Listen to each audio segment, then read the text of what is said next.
তো বুঝলাম আমরা কি আমল করব আল্লাহর বিধান মতে, রাসূল সাল্লাল্লাহু আলাইহি ওয়াসাল্লামের নির্দেশ অনুযায়ী।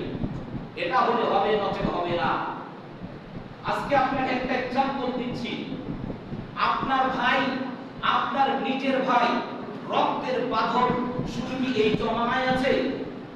আপনার ভাই একজন বিএনপি করে, একজন আওয়ামী লীগ করে, করে কি করে না? করে। এক ভাই জামাত ইসলাম করে, এক ভাই জাতীয় পার্টি করে, করে কি করে না? আপনার ভাই। কারণ জাতীয় পার্টি, যতগুলো পার্টি আছে বাংলাদেশের, কোন পার্টি ইসলামের ক্ষতি করতে পারবে না। পারবে? পারবে না।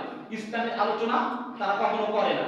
তারা রাজনীতি নিয়ে, প্রচলিত রাজনীতি, তাগুতি রাজনীতি নিয়ে কথা বলে। এটা নিয়ে আমাদের বিন্দু মাত্র কোনো মাথা ব্যথা নেই। কিন্তু যারা নবী মুহাম্মদ সাল্লাল্লাহু আলাইহি ওয়াসাল্লামকে নিয়ে যদি আপনার ভাই বিদ্রোহ করে, আপনার ভাই যদি তার প্রতি বিদ্বেষ পোষণ করে, এমনকি নবী মুহাম্মদকে শেষ নবী বলে স্বীকৃতি না হয়, তাহলে আপনার ভাই যে পৃথিবীতে কেউ আপনার আর পদস্থ হতে পারবে না। এটা আমি বলিনি, আল্লাহর রাসূলের সাহাবীদের ইতিহাস দেখে আসুন।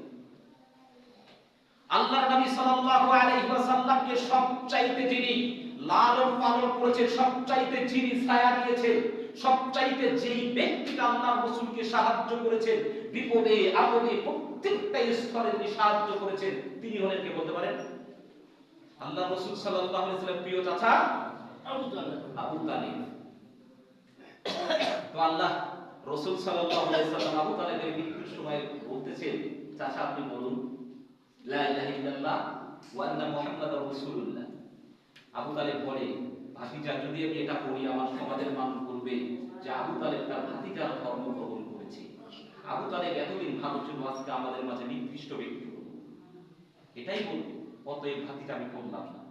এমনও আল্লাহ রাসূল সাল্লাল্লাহু আলাইহি ওয়াসাল্লাম চাচা ওয়া আন্না মুহাম্মাদুর রাসূলুল্লাহটা বাদ দেন, বাদ দিয়ে শুধু আশহাদু আল্লা ইলাহা ইল্লাল্লাহ, আশহাদু আল্লা ইলাহা ইল্লাল্লাহ এতটুকু করেন আপনি। তো আল্লাহ রাসূল সাল্লাল্লাহু আলাইহি ওয়াসাল্লাম এই শ্বাস ডাকে এটাও সারা দিতে পারেন। আল্লাহ সুবহানাহু ওয়া তাআলা নবী মুহাম্মদকে ধমক দিয়ে বলছেন, নবী আপনি যাকে তাকে হেদায়েত দিতে পারবেন না। আপনার মন যাকে যাবে তাকে আপনি হেদায়েত দিবে, এটা কখনো সম্ভব নয়। আপনার ভাই মুসলিম, আপনি মুসলিম, আপনার ভাই কাফের হবে এটাই সত্য। আপনি মুসলিম, আপনার পরিবার কাফের হবে এটাই সত্য। যেমনটা নূহ আলাইহিস সালাতু ওয়াস সালামের হয়েছে। নূহ একজন নবী, শ্রেষ্ঠ একজন রাসূল, অথচ তার ওয়াইফ ছিলেন কি কাফের। লূত আলাইহিস সালাতু ওয়াস সালাম একজন নবী, অথচ তার স্ত্রী হলো কি কাফের। এমনটা হবে নূহ আলাইহিস সালাতু ওয়াস সালামের, তিনি একজন নবী কিন্তু তার সন্তান হচ্ছে কাফের। তেমনি আদম আলাইহিস সালাতু ওয়াস সালাম, তিনি হচ্ছে একজন নবী, তার সন্তান হচ্ছে নাফরমান, তিনি হচ্ছেন কাবিল, নাফরমান। এই কথা দ্বারা কি বোঝা যায়? যারা আল্লাহ এবং আল্লাহর রাসূলের পথে চলবে তারাই হেদায়েত পাবে। এজন্য আমরা প্রত্যেক জুমায় একটা খুতবা পড়ি না? ফাইন্না খায়রাল হাদিসি কিতাবুল্লাহ, ফাইন্না খায়রাল হাদিসি কিতাবুল্লাহ। পৃথিবীতে যত উত্তম হাদিস আছে, পৃথিবীতে যত উত্তম কথা আছে, সেটা হচ্ছে রাসূলের হাদিস। কিতাবুল্লাহ, আল্লাহর কিতাবের কথা। কার কথা? আল্লাহর কিতাবের কথা। পৃথিবীতে যতগুলো শ্রেষ্ঠ কথা আছে, যত কালাম আছে পৃথিবীতে, সেটা হলো আল্লাহর কালাম। ওয়া খায়রুল হাদী হাদী মুহাম্মাদিন সাল্লাল্লাহু আলাইহি ওয়াসাল্লাম। এবং পৃথিবীতে যতগুলো মত আছে, পৃথিবীতে যতগুলো পথ আছে, পৃথিবীতে যতগুলো পন্থা আছে, সবচাইতে উত্তম পন্থা হলো মুহাম্মদ সাল্লাল্লাহু আলাইহি ওয়াসাল্লামের পন্থা। ওয়া শাররুল উমুরি মুহদাসাতুহা। পৃথিবীতে যতগুলো কর্ম আছে, যতগুলো নিকৃষ্ট কর্ম আছে, তার চাইতে সবচাইতে নিকৃষ্ট কর্ম হলো নব আবিষ্কৃত কর্ম। ওয়া খায়রুল হাদী হাদী মুহাম্মদ সাল্লাল্লাহু আলাইহি ওয়াসাল্লাম। ওয়া শাররুল উমুরি মুহদাসাতুহা ওয়া কুল্লু মুহদাসাতিন বিদআহ। পৃথিবীতে প্রত্যেকটা নব আবিষ্কৃত কাজ হলো বিদআহ। ওয়া কুল্লু বিদআতিন দালালা। আর পৃথিবীতে প্রত্যেকটাই বেদাত হলো কি জাহান্নামী। কোথায়? বেদাতের স্থান কোথায়? জাহান্নাম। আজকে ভাগ্যবাসী আপনারা বলবেন আমাকে, একজন দাঁড়ে আমাকে বলবেন পাঁচটা বেদাত এই সমাজে। কয়টা বেদাত? পাঁচটা বেদাত। কয়টা বেদাত বলতে পারবেন কেউ? পাঁচটা বেদাত। লজ্জা নয়, এই খুতবা হচ্ছে শিক্ষণীয় বিষয়, লজ্জার বিষয় নয়, এটা দার্স। এটা খুতবা বক্তব্য দার্সের মতো। বলতে পারবেন কেউ? এই ভাগ্যাতে প্রচলিত 5টা বেদাত কে বলতে পারবে? 5টা বেদাত বলতে পারলে আমি খুব খুশি হব, আল্লাহ খুশি হবে, আল্লাহ রাসূলও খুশি হবে। 5টা বেদাত আল্লাহর নবী সাল্লাল্লাহু আলাইহি ওয়াসাল্লাম বলছেন, কুল্লু মুহদাসাতিন বিদআহ, প্রত্যেকটা নব আবিষ্কৃত কাজ, প্রত্যেকটা নব আবিষ্কৃত কাজ বিদআত। আর প্রত্যেকটা বিদআত হলো কি? জাহান্নামী গোমরাহি। আর প্রত্যেকটা গোমরাহি হলো জাহান্নাম। তাহলে বুঝতে পেরেছেন, প্রত্যেকটা নব আবিষ্কৃত কাজ যা আল্লাহর নবী করেনি, সাহাবারা করেনি, তাবেঈন তবে তাবেঈন করেনি, এমন কাজ যদি আমার সমাজে প্রচলিত থাকে সেটা হবে কি? মুহদাস। প্রত্যেকটা মুহদাস হবে বিদআত। ওয়া কুল্লু বিদআতিন দালালাহ, আর প্রত্যেকটা বিদআত হবে পথভ্রষ্টতা। আর কুল্লু দালালাতিন ফিন্নার, আর প্রত্যেকটা পথভ্রষ্টতার স্থান হলো জাহান্নামে।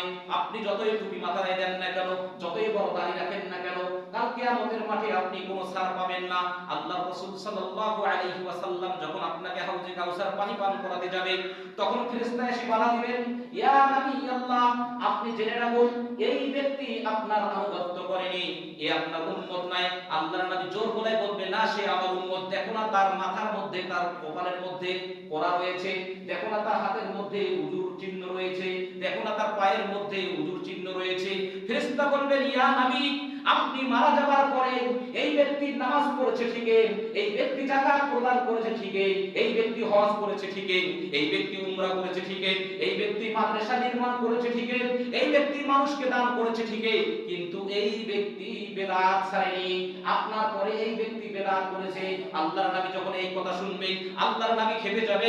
আল্লাহর নবী তখন তাকে বলবে, কুকুরের মতো তেড়ে দিকে বলবে, সুরকান সুরকান লিমান গায়রা বাদি, যেমন আমরা কোন একটা পাগলা কুকুরকে তাড়িয়ে দিই, আল্লাহর নবী তেমনি তো রাগান্বিত হয়ে বলবে, সুরকান সুরকান লিমান গায়রা বাদি, তুমি দূরে সরে যাও, তুমি দূরে সরে যাও হতভাগা, তুমি আমার পরে আমার দ্বীন ইসলামের বিকৃতি করেছো, আমার দ্বীন ইসলামের ক্ষতি করেছো, আমার ইসলামের মধ্যে তুমি নতুন নতুন কাজ আবিষ্কার করেছো, তোমার হুজুররা করেছে, তোমার সভাপতি করেছে, তোমার সেক্রেটারি করেছে, হুজুর তোমার বাধা দিয়েছে, সেক্রেটারি বলছে করতেই হবে, হুজুর বলছে করা যাবে না, সভাপতি বলছে এখানে থাকতে গেলে করতেই হবে, মাদ্রাসায় বেলা হচ্ছে 40 হচ্ছে, হুজুর বলছে খাওয়া যাবে না, সভাপতি বলছে খেতেই হবে, না খাইলে আপনার চাকরি থাকবে না। কোন ছাত্র যদি সেই খাদ্য না খায় তাকে মাদ্রাসা থেকে বের করে দেওয়া হয়। আল্লাহর নবী বলবেন, সুবহান সুবহান লিমান গায়রা বাদি, তোমার কাছে দাওয়াত পৌঁছে গেছে, তুমি মানোনি, অতএব আজকে তুমি হাউজে কাউসার পানি পান করতে পারবে না। তখন তোমার মাথার উপরে সূর্য 1 বিঘত উপরে আসবে, 1 বিঘত উপরে এসে সূর্য তখন তোমার মাথার মগজগুলোকে টকবক করে করে দেবে। তখন তোমার মাথার মগজগুলো টকবক করে করে দিয়ে যেভাবে প্রচন্ড রোদের মধ্যে ঘি বা তেল কি করে বলতে থাকে, ঘাম বলতে থাকে, সেভাবে কি মগজ বলতে বলতে এই শরীরের মধ্যে পড়ে যাবে। এই অবস্থায় আপনার দিন চলে যাবে। কারা? বেদাত, যারা বেদাতি। আল্লাহর নবী আরো স্পষ্ট বলছেন, ইন্নাল্লাহা হাজাবাত তাওবাতা আন কুল্লি সাহিবি বিদআতিন, পৃথিবীতে যত বড় বেদাতি হোক না কেন, যত বড় আলেম হোক না কেন, সে যদি বেদাতি হয়, সে 1000বার দোয়া করলো, তার দোয়া আল্লাহর আরশে পৌঁছে না। ইন্নাল্লাহা, নিশ্চয় আল্লাহ সুবহানাহু হাজাবাত তাওবাতা, নিশ্চয় আল্লাহ তওবা কবুল করেন না, হাজাবাত তাওবাতা আন কুল্লি সাহিবি বিদআতিন, প্রত্যেকটা বেদাতি ব্যক্তিদের পক্ষ থেকে আল্লাহ সুবহানাহু ওয়া তাআলা তওবার দরজা বন্ধ করে দেন। আজকে প্রচন্ড তাপমাত্রার দিনে প্রত্যেকটা জায়গায় আমরা সালাতুল ইস্তিসকা পড়তে দেখেছি। বড় বড় ঘন্টাওয়ালা হুজুররাও তারা কি ইস্তিসকা সালাতুল ইস্তিসকা পড়েছে, কিন্তু কি হয় নাই? বৃষ্টি হয়নি। অথচ ইবনে উমর রাদিয়াল্লাহু আনহু তিনি চিঠি লিখে দিয়ে সমুদ্রকে বলছে, যাও আল্লাহর নামে তুমি কি বৃষ্টি তুমি চালু করো। আল্লাহর নামে চিঠি লিখে বৃষ্টি আসে। আর আজকে এই জমানার হুজুররা সালাতুল ইস্তিসকা পড়েও কি দোয়া করে না? আপনি ওই হুজুরের ব্যাকগ্রাউন্ড একটু তালাশ করুন, ওই হুজুর কি বেদাতের সাথে জড়িত আছে? এই জন্য তার দোয়া আসমান পর্যন্ত পৌঁছছে না, আল্লাহ কবুল করছে না। কারণ তওবা ছাড়া কখনো সালাতুল ইস্তিসকার পানি আসতে পারে না। সালাতুল ইস্তিসকার জন্য প্রথম যেটা শর্ত সেটা হলো তওবা করতে হবে। যেই মুসল্লিরা গিয়েছে ওরা কেউ তওবা করেনি। এখন ফেসবুক চালাইছে, ফেসবুকের মধ্যে একটা মেয়েকে দেখেছে, ফেসবুকের মধ্যে খবর শুনেছেন এটা নারীরা সংবাদ দিয়েছে, তখন ওই হুজুর ওই ফেসবুক দেখে ওখানে ইফতার মানে গিয়েছে সালাতুল ইস্তিসকা করতে। এই জন্য আল্লাহর নবী সাল্লাল্লাহু আলাইহি ওয়াসাল্লামের নির্দেশ হচ্ছে কোন বেদাতি তওবা ছাড়া, তওবা করা ছাড়া আল্লাহ সুবহানাহু ওয়া তাআলা তাদের দোয়া কবুল করবেন না। অতএব মনে রাখতে হবে আমাদেরকে জান্নাতে যাওয়ার জন্য প্রথম শর্ত যেটা সেটা হলো বেদাত মুক্ত আমল করতে হবে, শিরক এবং বেদাত মুক্ত আমল করতে হবে, নচেত ভয়ঙ্কর হবে।